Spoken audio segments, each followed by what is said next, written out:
నమస్తే అండి. ఈరోజు వీడియోలో ఎన్ని పూజలు పరిహారాలు చేసినా కూడా నెగిటివ్ ఎనర్జీ అనేది మన నుంచి పోవటం లేదు అని బాధపడే వాళ్ళందరికీ కూడా ఈ వీడియో చాలా బాగా ఉపయోగపడుతుందండి. ఏంటి అనంటే అందుకు కారణం ఒక 5 మాటలు మాత్రమేనండి. ఈ 5 మాటలు అండి మన జీవితంలో ఎప్పుడూ కూడా ఎవరిని అడగకూడని కొన్ని శక్తివంతమైన మాటలండి. అందులో ఈ 5 మాటలు చాలా ముఖ్యమైనవి.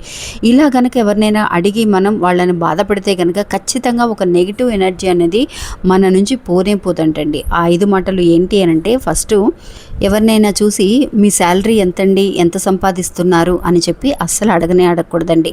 ఇంకా రెండో విషయం ఏంటి అంటే మీకెందుకు ఇంకా మ్యారేజ్ కాలేదు, 30 ఏళ్ళు అయిపోయింది, 35 ఏళ్ళు అయిపోయింది, ఎందుకని మ్యారేజ్ చేసుకోలేదు అని మాత్రం కూడా ఎవరిని అడగకూడదండి.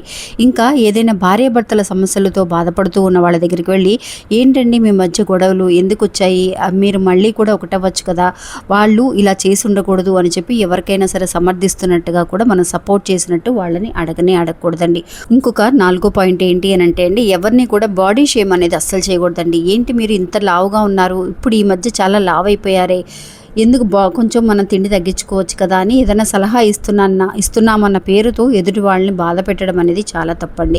ఇంకొక విషయం చాలా ముఖ్యమైన ఒక విషయం ఏంటి అని అంటే ఎవరికైనా సరే పిల్లలు ఇంకా పుట్టలేదనుకోండి, వాళ్ళు ఎంత ఫ్రెండ్స్ అయినా సరే ఏంట్రా ఇంకా ప్రెగ్నెన్సీ రాలేదు, పిల్లలు పుట్టలేదు అని చెప్పి మాత్రం అస్సలు అడగకూడదండి.